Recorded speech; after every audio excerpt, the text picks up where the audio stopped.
Economics Unit 6, the International Scene. In this unit, we will read to find out how the United States trades with the rest of the world, why many of the world's nations are moving toward a free enterprise economic system, and how the world is becoming smaller through the internet. Unit 6 introduces the global economy. Chapter 18 explains the benefits of international trade, describes how international trade is financed, and explores the limits placed on it. Chapter 19 compares capitalism and socialism and explores economic changes in China, Russia, Sweden, and Latin America. Chapter 20 describes the characteristics of developing nations, outlines the obstacles to economic growth, and discusses industrialization in the future. Chapter 21 discusses direct foreign investment in the United States and investigates multinational businesses. Chapter 22 reviews the impact that the internet is having on the economy and explores some of the problems related to cybernomics. After studying this unit, you'll be able to explain imports and exports, describe how other nations' economies are becoming more like the American economy, describe economic growth in developing nations, explain the trend toward a global economy, and discuss the impact of computer technology on the economy. Chapter 18, Trading with Other Nations. Why it's important. What percent of goods in American stores are foreign made? What happens to the dollars Americans spend outside the United States? This chapter will explain the importance of international trade and how you benefit from it. Chapter 18 explains the benefits of international trade, absolute and comparative advantage, exchange rates, barriers to free trade, and major trade agreements. What would happen if the United States could no longer sell goods to other countries or buy goods in return? Before you answer, you should be aware that the value of imports, which are goods that are bought from other countries for domestic use, is about 14% of our gross domestic product. That figure may not seem large, but many inconveniences would result without imports. We would have no coffee, chocolate, or pepper. Also, more than 60% of the radios, television sets, and motorcycles sold in the United States are imported. Many raw materials also come from foreign sources.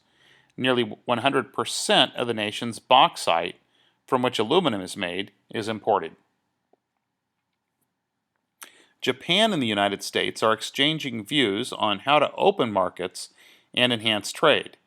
If the two nations can come to an agreement, U.S. consumers would enjoy increased access to auto, building materials, and telecommunications markets.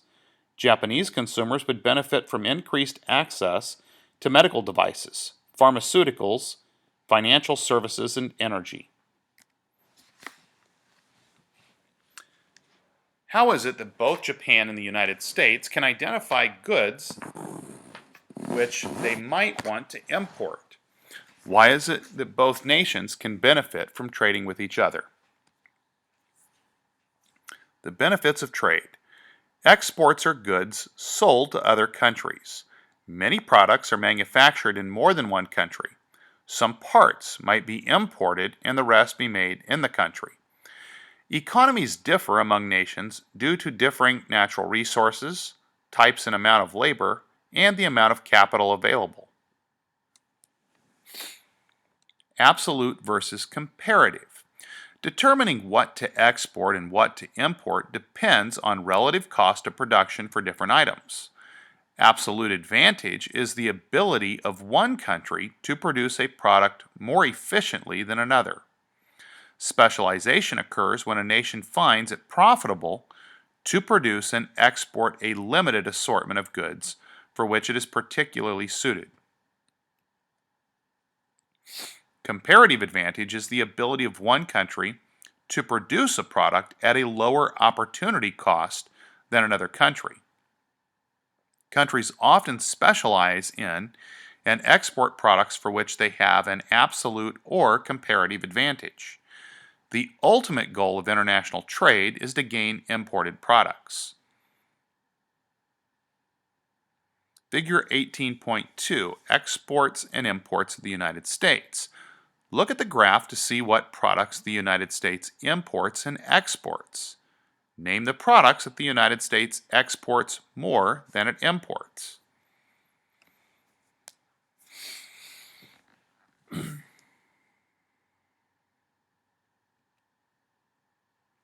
The United States uses the dollar as its medium of exchange. Mexico, the peso. India, the rupee. And Japan, the yen. In this section, you'll learn that to engage in world trade, people must have a way of knowing the exchange rate, what the price of their currency is in terms of another nation's currency. They must also be able to exchange one type of currency for another. In 1994, following a crash in the Mexican stock market, the value of the peso fell 42% in just 11 days. Why does world trade depend on the conversion of one currency into another? What is the name for the market in which these conversions take place? Fixed exchange rates. Under a system of fixed exchange rates, national governments valued their currency in relation to a single standard. Fixed exchange rates made it easy to compare different currencies. Devaluation is to lower a currency's value in relation to other currencies by government order. It is difficult to hold exchange rates constant in an international economy. So here we can have a look at the effects of devaluation. So here we could see the effects of devaluation of the Japanese yen and how it would affect consumers in the United States. So before devaluation, a Japanese DVD player would cost 20,000 yen. Now the exchange rate at that point in time, 100 yen equals 1 US dollar. So if you do the math, divide 20,000 yen by 100 yen per dollar and you come up with $200. An American would have to pay 200 American dollars for the Japanese DVD player. After devaluation, the Japanese DVD player still costs 20,000 yen, but the exchange rate is now 200 yen equals 1 US dollar. And once again, when you do the math, then it comes out to only be $100. So an American would only have to pay $100 for the Japanese DVD player. Flexible exchange rates. The forces of supply and demand set the value of different currencies. Depreciation occurs when a currency's price falls due to supply and demand. Political or economic instability in a country can affect its currency value. Balance of trade. The balance of trade is the difference between the value of imports and the value of exports. A positive balance of trade means more products are exported than are imported. A trade deficit occurs when more products are imported than are exported, resulting in a negative balance of payments, meaning more money is spent abroad than is taken in. A trade deficit is not always harmful because it encourages foreigners to invest in the U.S. economy. And here you can have a look at the breakdown of U.S. trade balances. And so this looks at the trade balance with China in the blue and the trade balance with the rest of the world in the gray, and you can see how they've been changing over the years from 1995 through 2008. And you can see that our trade balance has pretty consistently increased in billions of dollars with both with China and with the rest of the world.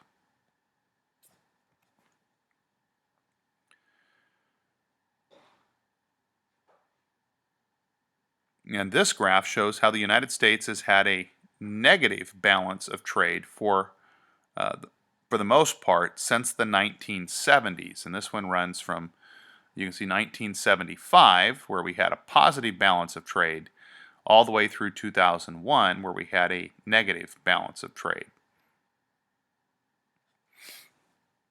To trade or not to trade, the difficulties that different currencies cause are only one problem of world trade.